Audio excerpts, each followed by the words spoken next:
Good morning all of you. Ram Ram सभी को। स्वागत है आपका अपने यूट्यूब चैनल माउंट वेला एजुकेशन पर। हम पढ़ रहे थे जूनियर अकाउंटेंट और टीआरए भर्ती परीक्षा के लिए। ठीक है, जूनियर अकाउंटेंट और टीआरए भर्ती परीक्षा के अंदर जो राजस्थान सेवा नियम लगते हैं, राजस्थान सेवा नियम, उसका अध्याय नंबर 2, ठीक है, अध्याय नंबर 2 जिसका नाम है परिभाषाएं, वो पढ़ रहे थे। तो परिभाषाएं जो चैप्टर है अध्याय नंबर 2 परिभाषाएं, ठीक है, तो इसकी हम 28 परिभाषा ऑलरेडी पढ़ चुके हैं। अब पढ़ने वाले हैं 29वीं परिभाषा। ठीक है, 29वीं परिभाषा देखते हैं। पद का परिकल्पित वेतन, थोड़ा सा आपको यहाँ दिखाई नहीं दे रहा है फोकस की वजह से, तो मैं बता देता हूँ। पद का परिकल्पित वेतन नाम है। ठीक है, होता क्या पद का परिकल्पित वेतन, मैं बताता हूँ आपको। जैसे मान लीजिए कोई प्रिंसिपल है और उसको किसी दूसरे पद पर भेज दिया जाता है, मान लीजिए उसको ब्लॉक शिक्षा अधिकारी के पद पर भेज दिया जाए। ठीक है, तो पद का परिकल्पित वेतन कौन सा कहलाएगा, जब उसे उस ब्लॉक शिक्षा अधिकारी का वेतन मिलना स्टार्ट हो जाएगा। मान लीजिए प्रिंसिपल है, इसको किसके पद पर भेजा गया है, ब्लॉक एजुकेशन ऑफिसर के पद पर भेजा गया है। ठीक है, जब तक इस प्रिंसिपल को ये वेतन नहीं मिलता ब्लॉक शिक्षा अधिकारी, तब तक तो वह उसी का वेतन है। मान लीजिए प्रिंसिपल का वेतन है, जब इस प्रिंसिपल को इस ब्लॉक शिक्षा अधिकारी का, यानी इस ब्लॉक शिक्षा अधिकारी के लिए इसकी नियुक्ति हो जाती है, परमानेंट है। ठीक है, तो इस ब्लॉक शिक्षा अधिकारी का वेतन मिलेगा इस प्रिंसिपल को।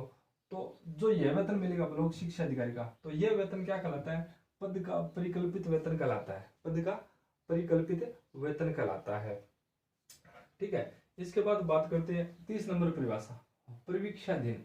परिवीक्षाधीन परिवीक्षाधीन आप सभी को पता है कि किसी स्थायी पद के लिए अस्थायी रूप से नियुक्ति की जाती है। ठीक है, नियुक्ति तो वो स्थायी होती है, लेकिन अस्थायी रूप कब तक होता है, जब तक कोई कर्मचारी परीक्षा दिन होता है। ठीक है, 2 साल के लिए परीक्षा दिन होता है, यानी प्रोबेशन पीरियड कब तक का होता है, 2 साल का होता है। तो 2 साल के लिए वह क्या होता है, अस्थायी होता है। तो वह उस कर्मचारी के परीक्षाधीन अवधि कहलाती है। ठीक है, तो परीक्षाधीन क्या होगा कि 2 साल तक, जब तक कर्मचारी अस्थायी रहता है, यानी उसकी नियुक्ति तो स्थायी पद पर हुई है, लेकिन वह 2 साल तक क्या है, अस्थायी है, तो वह परीक्षाधीन कहलाएगा।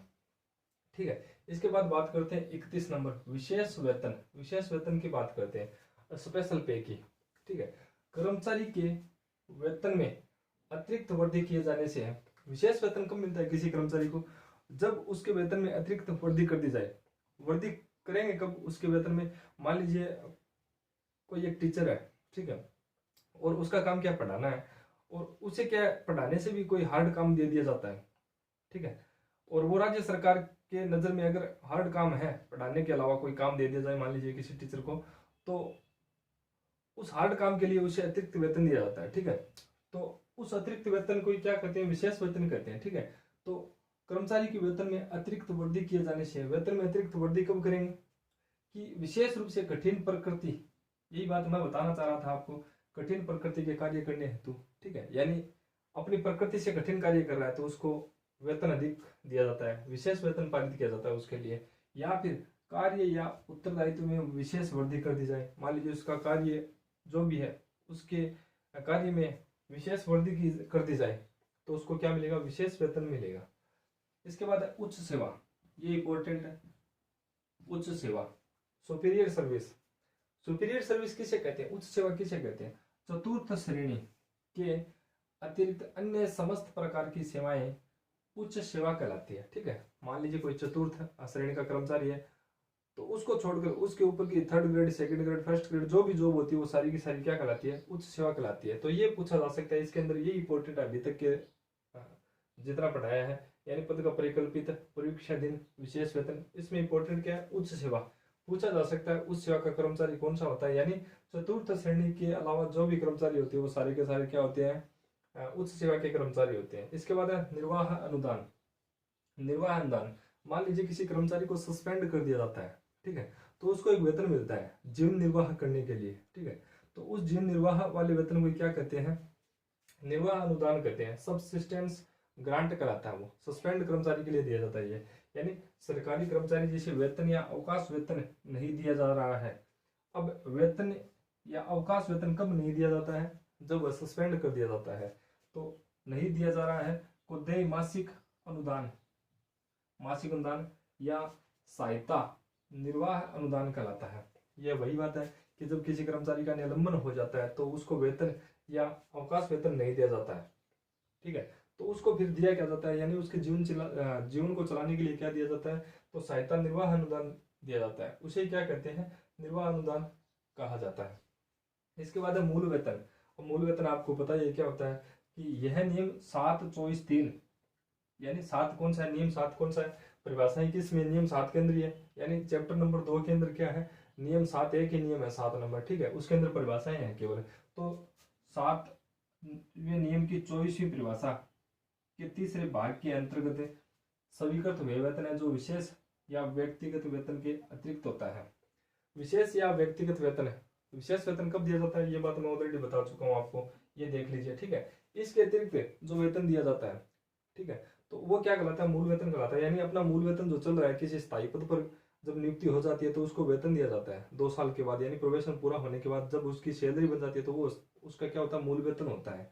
तो यही बात इसमें कही गई है कि विशेष वेतन कब दिया जाता है, जब उसके कठिन प्रकृति का कार्य दिया गया हो या फिर उसके उत्तरदायित्व में वृद्धि कर दी गई हो, तो वो होता है विशेष वेतन है। तो मूल वेतन क्या होता है, मूल वेतन में विशेष वेतन नहीं दिया जाता है, ठीक है, बस इतनी सी बात है। यानी जो एक कर्मचारी को सीधा सा वेतन मिलता है वही होता है मूल वेतन, और इसकी परिभाषा किसके अंतर्गत है, 7-24-3 के अंतर्गत। ये इंपॉर्टेंट है, वेरी इंपॉर्टेंट है, 7-24-3 के अंतर्गत मूल वेतन किस में दिया हुआ है, 7-24-3 के अंतर्गत, बस ये ध्यान में रखना। इसके बाद है अस्थायी पद। अस्थायी पद कौन सा होता है, देखते हैं। ऐसा पद जो किसी वेतनमान में निश्चित समयावधि के लिए स्वीकृत किया जाता है। तो अस्थायी पद यानी स्थायी नहीं है, तो ये पद होता है क्या, 2 या 5 साल के लिए, 2 या 5 साल के लिए स्वीकृत किया जाता है, तो उसकी सैलरी नहीं बनती है, फिर वो अस्थायी पद होता है। ऐसा पद जो किसी वेतनमान में, ठीक है, समयावधि के लिए, निश्चित समयावधि के लिए 2 या 5 साल के लिए नियुक्त किया जाता है, तो वो होता है अस्थायी पद। इसके बाद है साहुदी पद।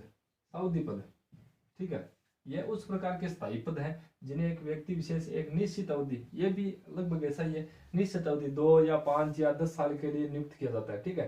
तो निश्चित अवधि से अधिक समय तक धारण नहीं कर सकता है। सावधि पद में क्या होता है, यह उस प्रकार के स्थायी पद है, ठीक है, जिन्हें एक व्यक्ति विशेष एक निश्चित अवधि से अधिक अवधि तक धारण नहीं कर सकता है, तो वो क्या होता है, सावधि पद होता है। जैसे कि हम सावधि जमा करवाते हैं ना, फिक्स्ड डिपॉजिट एफडी करवाते हैं, वैसा ये पद होता है। एफडी क्या होती है, 2 साल 5 साल या 10 साल की होती है, वैसा ये पद होता है, सावधि पद। तो ये कोई ज्यादा इंपॉर्टेंट नहीं है, दिमाग में लोड नहीं लेना है इसके लिए। समय वेतनमान 37 नंबर क्या है, समय वेतनमान, टाइम स्केल ऑफ पे। कर्मचारी की क्या होता है, सैलरी में इंक्रीमेंट लगता रहता है, यानी वृद्धि होती रहती है, तो वही होता है टाइम स्केल ऑफ पे। यह वह वेतनमान है जो नियमों द्वारा निर्धारित शर्तों के अनुसार समय समय पर दी जाने वाली देय वेतन वृद्धियों के द्वारा न्यूनतम से अधिकतम की ओर चलता है, ठीक है, न्यूनतम से अधिकतम की ओर चलता है। मान लीजिए कोई कर्मचारी है तो उसके शुरुआत में कम इंक्रीमेंट लगता है, ठीक है, यानी वेतन वृद्धि तो होती है लेकिन कम होती है, फिर धीरे धीरे उसकी वेतन वृद्धि बढ़ने लगती है, तो ये वही चीज है समय वेतनमान यानी टाइम स्केल ऑफ पे। इसके बाद है स्थानांतरण, यानी किसी दूसरे पद पर भेज दिया जाए या फिर कार्यालय में परिवर्तन हो जाए, मतलब जो एक कर्मचारी का कार्यालय है उसमें परिवर्तन हो जाता है, तो फिर कर्मचारी का स्थानांतरण हो जाता है यानी ट्रांसफर हो जाता है। तो ट्रांसफर सभी को पता है, स्थानांतरण क्या होता है, ये पूछे जाने वाली बात नहीं है, ये ठीक है परिभाषा के अंदर है तो मैंने आपको बता दिया है, लेकिन कोई खास पूछे जाने वाली बात नहीं है ये। 39 नंबर विश्रामकालीन विभाग, ये पूछा जा सकता है कि विश्रामकालीन विभाग कौन से होते हैं, ठीक है।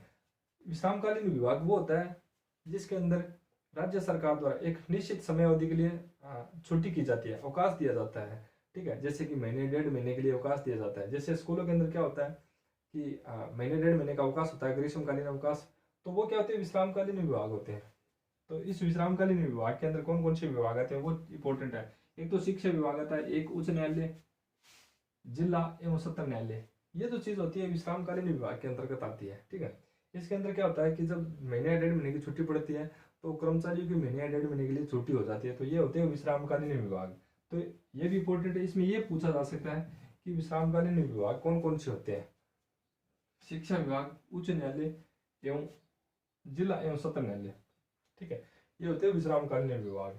इसके बाद है last and final definition, pension के अयोग्य संस्थापन। पेंशन के अयोग्य संस्थापन यानी ऐसे कर्मचारी जिनको पेंशन नहीं मिलती है, ठीक है, तो यह वह संस्थापन है जिसका वेतन बजट में, जिसका वेतन यानी इनका वेतन, इन कर्मचारियों को वेतन बजट में, बजट के अंदर अधिकारियों का समवेतन, यानी ये कोई मद का नाम है, अधिकारियों का समवेतन और संस्थापन का संवेतन है, ठीक है। संस्थापन का संवेतन मद के अतिरिक्त, ये दो मद होती है। इन मदों के अंदर अंतर्गत तो क्या होता है कि जो कर्मचारी होते हैं उनका वेतन मिलता है, यानी अधिकारियों का संवेतन और संस्थापन का संवेतन ये बजट में पारित किया जाता है। तो इन दोनों के अंदर तो कर्मचारियों का वेतन होता है, के अतिरिक्त किन्हीं अन्य मदों से चुकाया जाता है। अब समझ में आया कुछ कि पेंशन के अयोग्य कर्मचारी कौन से होंगे, जिनको वेतन कहां से दिया जाता है, इन दो को छोड़कर, यानी बजट में ये चीज आती है कि अधिकारियों का संवेतन और संस्थापन का संवेतन, इन दोनों मदों से छोड़कर किन्हीं अन्य मद से चुकाया जाता है, तो वो पेंशन के अयोग्य संस्थापन कहलाते हैं, ठीक है। जैसे कि कार्यालय और अन्य कौन सी मद होती है, जैसे कि कार्यालय व्यय, यानी ये जो कर्मचारी है इनको सैलरी कहाँ से दी जाती है, कार्यालय व्यय, इनकी सैलरी कार्यालय व्यय में दिखाई जाती है, या कोई अन्य प्रकार हो सकता है, अन्य प्रभार की मद हो सकती है, तो उसमें इनकी सैलरी दिखाई जाती है, तो इनको पेंशन नहीं मिलती है, फिर इनका पेंशन के अयोग्य संस्थापन होता है, ठीक है। क्योंकि इनका जो वेतन होता है वो इन मदों से नहीं चुकाया जाता है, इन मदों के अतिरिक्त या तो कार्यालय व्यय से चुकाया जाता है या अन्य प्रभार से चुकाया जाता है। तो ये इंपॉर्टेंट है 40 नंबर भी, कि पेंशन के अयोग्य संस्थापन कौन से होते हैं, तो पेंशन के अयोग्य संस्थापन होते हैं। इस प्रकार इसके अंदर इंपॉर्टेंट कौन कौन से मैं आपको दोबारा बता देता हूँ। एक तो ये वाला उच्च सेवा वाला, एक ये 34 नंबर मूल वेतन वाला, ठीक है, एक है 39 नंबर विश्रामकालीन विभाग, और एक है 40 नंबर पेंशन के अयोग्य संस्थापन। इस प्रकार हमारा अध्याय नंबर 2 कंप्लीट हो जाता है। इसके बाद हम तीसरा अध्याय पढ़ेंगे। Thank you.